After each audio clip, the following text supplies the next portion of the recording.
look, if you pick the Eagles to win, or if you pick the Packers to win, it's hard to imagine anyone would pick such a roller coaster of a game because that thing was back and forth and back and forth. And I mean, it was nuts. All right. It's two good teams who were not very well practiced, who were sloppy. But good teams. Yeah. No, I agree with that. All right, let's get to it. Again, phone lines for you. Obviously, we'll take your calls on the win over Green Bay in Brazil. What stood out to you with the victory? A lot of good, a lot of bad. What do you make of Hurts, the defense, and more? The whole thing, 215-592-9494. All right, let me start with this. I do not want this to be lost in the midst of conversation at all because it shouldn't be. The Eagles won the game, and that's awesome. It was an ugly win. It was a very ugly win, but it was a win. And as John just said, against a good team. That should not be backburnered. It won't be by me today. I hope it's not by anybody. I'm not saying there's not elements that are concerning. Obviously, there are. But there's two things about this win I particularly like in the grandest big picture. Number one, it begins the process of washing away the stink from last year. They're out. They're not out of the woods of that because if they lose a couple games, we're all going to go back to it. But this begins the process of trying to move on from that. And also, it's a big NFC game against a team you could be dealing with in the postseason for playoff berth and seeding and all that. That was a good quality win. It was ugly, but it was a quality win. That's number one. Number two, let's get to Jalen. Obviously not great. Now, based on having listened over the last couple days, post-game reaction, I'm not quite as down on him as I hear a lot of people are. Because I actually thought he did some really good things in the game. He made some really good passes. The Eagles did score a lot of points, and he was a big part of that, okay?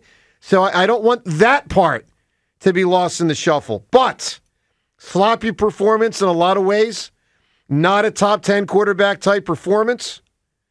And so obviously there are issues that got to be cleaned up, and we wonder to what extent they will be. I'll tell you the biggest thing that really hit me, and John, I'm curious where you and everyone stands at 215-592-9494. The biggest thing that really hit me on Hurts, now watching him, week 1 of year 5, he definitely to me looks athletically diminished from his earliest years, which means because of that, he's going to have to be a good passer in the passing game. I mean, this is unbelievable. You got to stop. No, I'm not going to stop. He does not have the same degree of athleticism. Let's wait for a couple games before we make that judgment. Sloppy field is the only times that was the case. Yep. But then I also thought he's protecting himself. They're in his ear constantly. He doesn't run as fast. The field. He doesn't run as fast. Look, there were times that I worried about that. Okay. I need to see a couple more games. Okay. I need to see a good field game. Okay. I am concerned about that. I'm not, but I'm not But ready to go there and say just- he's diminished. But let me just say this. If he's diminished, and I think he is, then he's going to have to be really good in the passing game. And I think he's going to have to be. He certainly can be. All right, John, your thoughts on what we saw. A lot of ways to go here, 215-592-9494. Saquon, the defense, and more. John, what's top of mind for you? Before I get to the offense, I can't say enough about early Vic Fangio and that defense. We're not talking about it enough. Green Bay was held to 2 field goals. Huge. Right out the gates. And that is an unbelievable feat by a defense in a sudden change situation against a really powerful, potent offense that was, missing and a little off kilter. Yep. But granted, maybe some of that was we did a good job. Defensively also gave them things they weren't ready for. I don't know. But it was I can't say enough about the fact that we were somehow ahead 7-6. After that first touchdown, we were up on a Green Bay team who had dominated us, and we were not playing our best football against.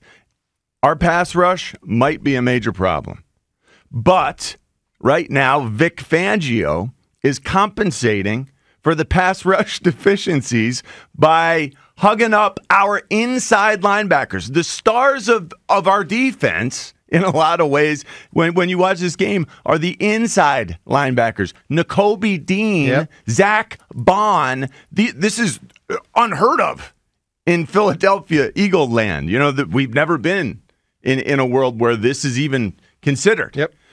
They flew everywhere. And these linebackers, thank you for being ass kickers out there because we didn't have enough of a pass rush. And the rest of the OLBs, the outside linebackers, Nolan Smith, Josh Sweat, Bryce Huff. Bryce Huff. Yeah. Even Jalix Hunt. If you're dressing. Well, Jalix Hunt didn't dress. I know. If Jalix, maybe he's going to need to. If you're dressing, we need you to get there too. And I don't know what else needs to be done. We can't keep replacing edge pressure. And it's not just outside linebacker. It's the D ends also. The defensive ends, Brandon Graham, the outside linebackers, the list that I mentioned, it wasn't good enough. They need to go get the quarterback. On to the offensive side of things, Jalen tried too hard to be perfect.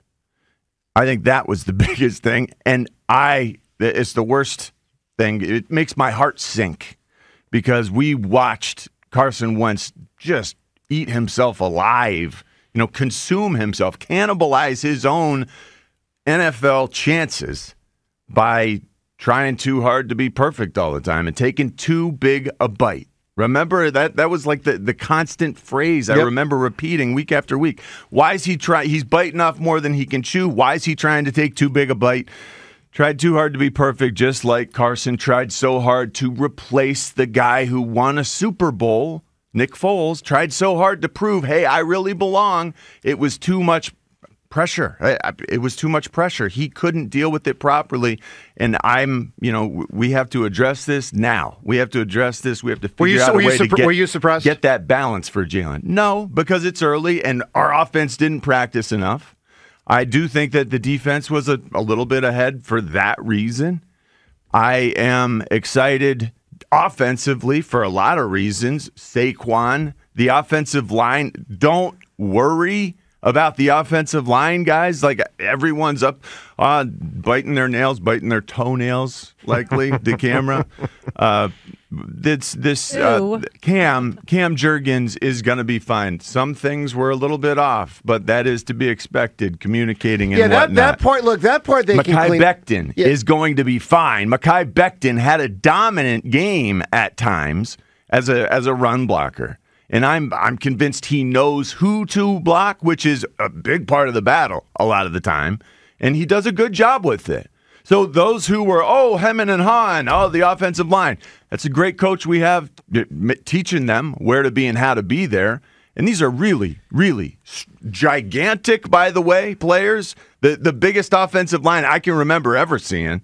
And they function at a very high level. And they're blocking for Saquon freaking Barkley, man. Saquon Barkley, who has not lost a step, for those who were worried. I was worried. Joe. Yeah. He is magnificent. And those subtle moves, holy cow, the shallow cuts, and then explosion. This is truly, I feel so great that we're going to be handing him the ball at the -5 yard line, and he can score. He will this year. This is our offensive line is licking their chops. They love the feeling of that. And then that just makes everything else work so much better. The defense it carries over to both sides of the football. It's all good. Look, there's a lot to bite here today on the good and the bad side of what'd you say? I shouldn't the say good and bad side of the apple. All good. Yes. I don't know. The run game is all good. The offense needs a lot of work with Jalen's. It's primarily Jalen. Mindset. It's not like AJ and Devontae need to be better. I mean, those guys were great. Devontae was awesome. AJ had the big play. Point guard it. Yeah, look, the Hurts thing is a concern. Now, again, I'm going to say this. I'm not as freaking out as I heard some people freak out, this weekend. Listening and hearing some callers. Like, I'm not all the way there. But, these are the types of things that I had been concerned about that I think some people had been kind of oblivious to. And the reality is, again, I'll say it again, if he doesn't have the wheels he used to have, and I don't think he does, then he's going to have to be really good in the passing game. And the other reality is, and I'm going to have to watch more football around the league to get a sense of this, but defenses are probably making adjustments to that read option thing. And, obviously, the other team was prepared the other day. That was clear. The Packers were prepared for that. So you got a little bit of a defensive adjustment thing from coordinators. You got Jalen, to me, looks diminished athletically. So he's got to be good passing the ball. That's it. You got to be good. 215-592-9494. And Saquon was just a stud. Just a studly performance. Now, I don't think they're going to lean on him that much every game, but they did this game. It was a big part of how they won. That was awesome. The pass rush, though, a legitimate concern. A legitimate concern. And one of my main thoughts after that game, how in the world is Bryce Huff making more money than Saquon Barkley? Joe DeCamera and John Ritchie, 215-592-9494. Your phone calls on all of it on 94 WIP.